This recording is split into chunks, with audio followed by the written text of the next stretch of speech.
في ناس كتير كده بتستغرب لما تلاقي حد بيكبر في السن وبيزداد حلاوة وجمال وبيبقى أحلى كتير قوي من وهو صغير.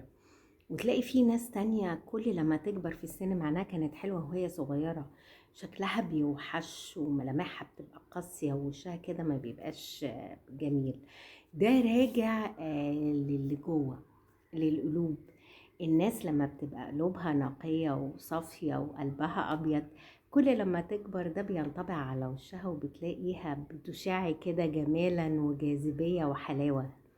وناس تانية بتلاقيها كده مكشرة ووشها كده مش مريح وما بتحبش ان انت تقف تتكلم معاهم، ده لان السواد اللي جوه بينطبع على ملامحهم مع مرور الوقت ومع مرور المواقف.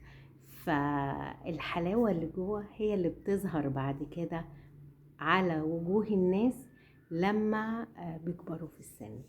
لانك انت مستحيل تعرف تخبي اللي جوه ده فترات طويلة من الزمن. شكرا.